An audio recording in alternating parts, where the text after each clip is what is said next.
The other thing that happened this week that we have to talk about is the No Way Home trailer, which people Right. were up in arms about again. I don't quite understand. Yeah. People loved it. At least that was my impression. But Ashton, did you get a chance to watch the trailer yet? I did, yes. What did you think? I don't know, like there was part of me that, like, on a very personal level, my immediate reaction was, if I was Peter Parker, like, I don't want to erase everyone's memory. So I had a very much like, oh, why are you doing this moment? But I get it's, for the narrative. I'm here for it. It was. Do we want to jump into the incendiary nature of this just yet, or do you want to? Let's Johnny. I don't think it's a spoiler. Like, yeah, this is just a trailer. What's the incendiary nature of it? Go for it. So a lot of folks were drawing comparisons between this and Star Wars: The Rise of Skywalker. Right, they had similar, a lack of direction and leaned heavily on things from the past that people loved and, rubbed people the wrong way when Star Wars did it. But when they did it here in the MCU, it was the most exciting thing we've ever seen. I mean, I guess. I don't know. The internet likes to always make these things out as like, they always like to talk in generalities, right? Like they always want to say like everybody's doing this right now. Not everybody's doing this right now. Not everybody feels that way. I think it's an interesting concept, but I'm mostly just kind of cool with it. Like, whatever. I know some people fall out over it, but what do you think, Ash? And do you think that this is disproportionate? Absolutely. Yeah. I think that not everyone is playing by the same rules by any stretch of the imagination. And certainly when you immediately, as soon as you open up a Star Wars conversation, like it's just really inflammatory and people have a lot of opinions about it.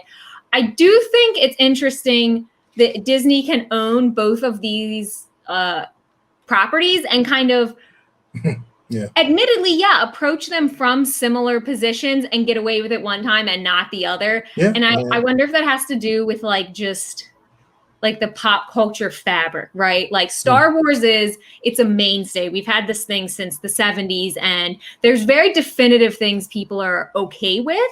And the MCU, in terms of like its mainstream relevance, is still kind of, newer by comparison. So I think that there's an excitement there that with Star Wars is more like a possessiveness.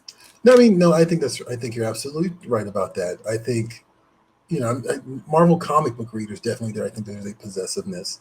Yes. But as you said, this MCU is kind of a fairly new animal, so people are experiencing it for the first time.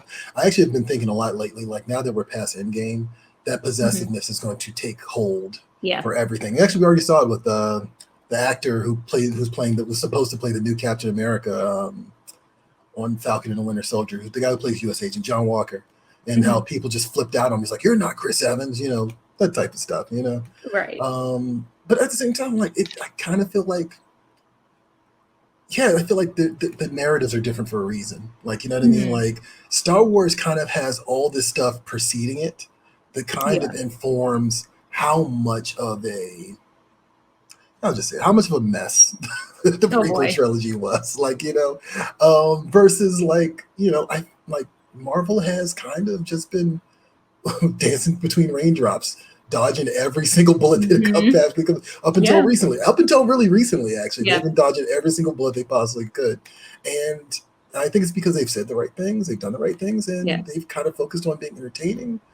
And, that plays everywhere, and Star Wars is kind of doing a lot of things at once. Yeah. That was a very strategic way to say that. It really was. I know it was.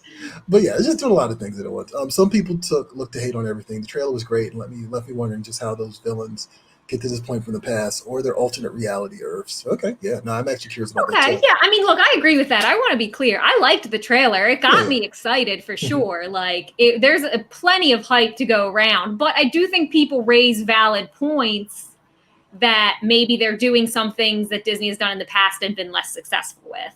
I mean, potentially. I mean, well, there's the thing. It all hinges on, okay, we're saying there's no plan, but they put these things in place for, A, a multiverse, B, Peter Parker's identity being revealed, and for Strange and Peter to meet. Like, all these things have kind of been lined up. Like, there seems to be a structure. Yeah. And I think that's the thing that really informs I think that's what informs people's opinions about these two different things. Like, I think people like structure, especially from their popcorn movies. Like, you know what I mean? Like, they just want to get in, get out, and have fun. Right. So, and some of that stuff is hard to do with Star Wars now, and some of that's completely because of the fans, and some of that's because of Lucasfilm, and some of that is just because of unfair expectations. And Marvel, the MCU will get there too. I guarantee you that. Like, just wait another generation. That's a really disappointing thought, though. It is. No, it is. But the MCU is this generation's Star Wars. Like, I'll go on the record and say that, and that preciousness is going to come around in about another 10 years, if it hasn't started already. So anyway, that was depressing. Sorry. No, wow. Way to really end that on a high note. Don't forget that you can catch Previews World Weekly streaming live every Wednesday at 4 p.m. Eastern, 1 p.m. Pacific at Previews World on Facebook, YouTube, and Twitch.